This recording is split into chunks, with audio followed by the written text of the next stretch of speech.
Hubungan gelap suami dan pembantuku. Bab 5. Posisi kita sama.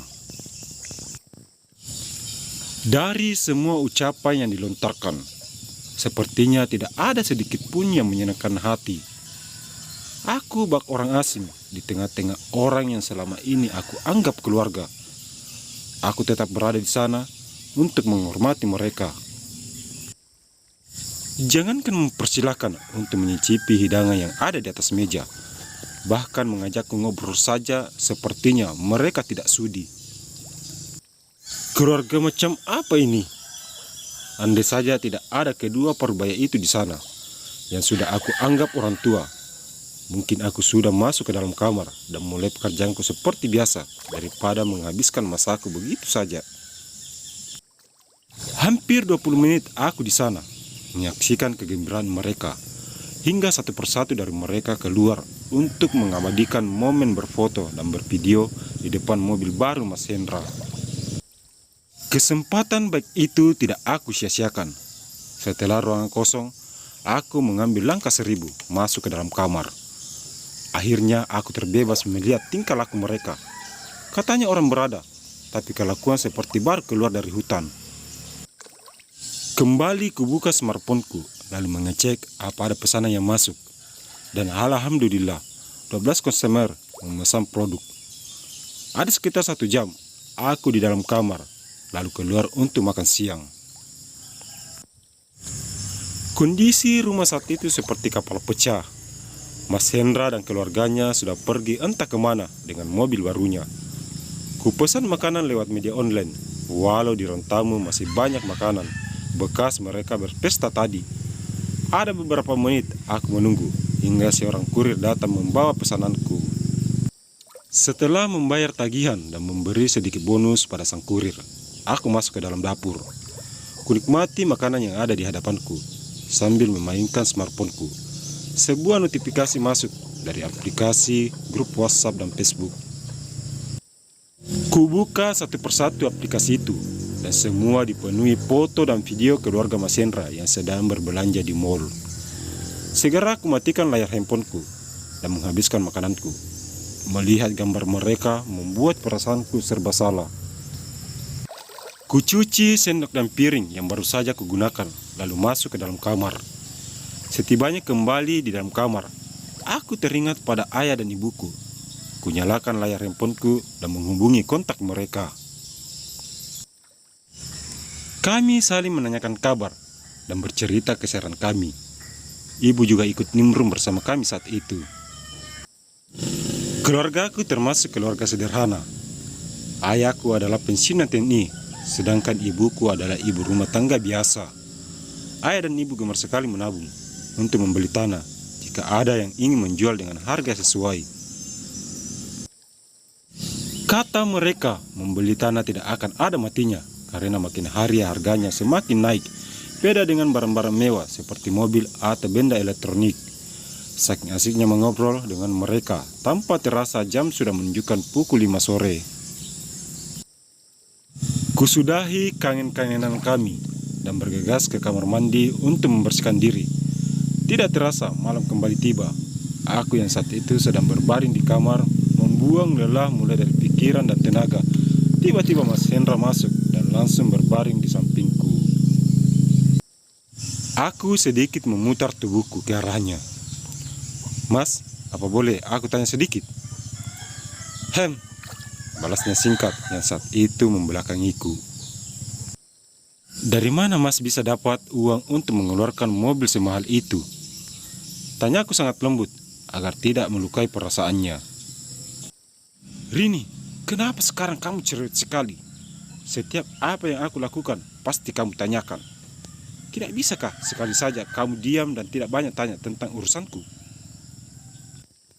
Mas Hendra kembali membentakku. Kali ini dia serius dan sangat marah, terlihat dari mulutnya yang bergetar. "Mas, apa salah bila seorang istri mempertanyakan apa yang diperbuat suaminya? Pertanyaanku juga tidak ada yang memojokkan Mas, bukan?" "Kamu memang pandai sekali menjawab.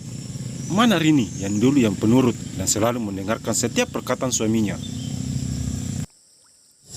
Harusnya aku yang bertanya itu pada Mas. Dulu Mas sering sekali berbagi cerita padaku setiap ada hal. Tapi sekarang sepertinya Mas lebih banyak cerita pada ibu dariku.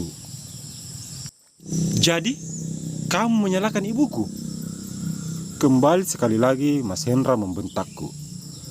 Aku sama sekali tidak menyalahkan siapa-siapa dalam hal ini. Aku hanya ingin Mas terbuka.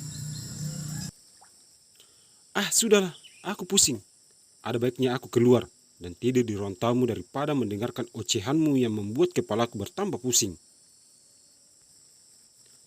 Mas Hendra mengambil bantal, guling, dan selimut lalu membawanya keluar dari dalam kamar.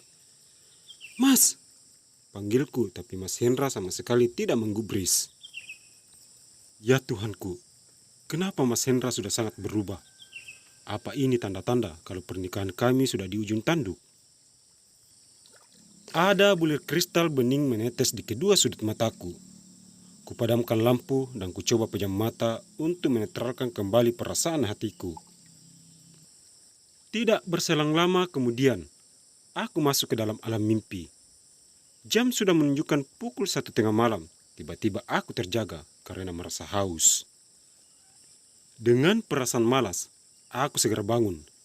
Sedikit demi sedikit, pintu kamarku buka, lalu melangkah menuju ke arah dapur. Seketika langkahku terhenti, tatkala ada sekelebat bayangan berlari dan tiba-tiba menghilang di gelapnya ruang tamu. Kukucap mataku, takutnya aku hanya salah lihat. Mungkin hanya perasaanku saja, ucapku dalam hati. Aku melangkah ke arah sofa di mana Mas Hendra terbaring di sana dengan tubuh setengah tertutup selimut. Kutarik selimut untuk menutup sekujur tubuh Mas Hendra agar dia tidak kedinginan. Kembali kulanjutkan langkahku menuju ke arah dapur.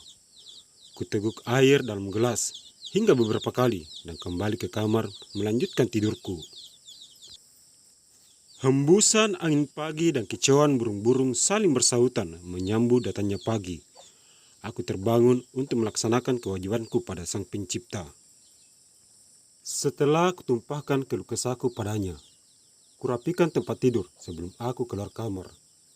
Mas Hendra masih tertidur pula saat itu di sofa, padahal waktu sudah menunjukkan pukul 7 pagi. "Mas, sudah pagi. Apa Mas tidak kerja hari ini?" Dengan lembut, kugoyang-goyangkan tubuh Mas Hendra. Tumben sekali Mas Hendra kesiangan. Tidak biasanya dia seperti ini. Apa semalam dia begadang? "Mas, sudah pukul 7. Apa Mas tidak bekerja?" Kuulang kembali perkataanku. "Apa? Pukul 7? Kenapa tidak membangunkanku lebih awal? Tidak bisa diharapkan." Mas Hendra bergegas bangun dan langsung menuju kamar dengan hanya memakai celana pendek. Kuambil selimut Mas Hendra dan hendak kukibas-kibaskan. Tiba-tiba, sebuah kain tipis berbentuk segitiga berwarna pink jatuh. Kuangkat dan perhatikan sejenak kain yang ada di tanganku saat ini. Ini bukan punyaku. Terus, ini punya siapa? Dari arah kamar tamu, tampak Dewi terlihat kebingungan. Sepertinya dia mencari sesuatu yang penting. "Kamu lagi cari apa?" tanyaku menghentikan kegiatan Dewi. "Apa kamu melihat sebuah kain kecil berbentuk segitiga berwarna pink?" "Dewi, ingat, aku bukan temanmu. Aku pemilik rumah ini sekaligus majikanmu." Aku sedikit menekan kata itu agar Dewi tidak melonjak terhadapku. Posisi kita di sini sama. Kamu istri Mas Hendra, sedangkan aku... Seketika, Dewi menghentikan ucapannya. Jangan lupa untuk terus memberi dukungannya dengan cara subscribe, like, komen, share, dan nyalakan lonceng notifikasinya agar tidak ketinggalan video terbaru dari channel ini. Terima kasih.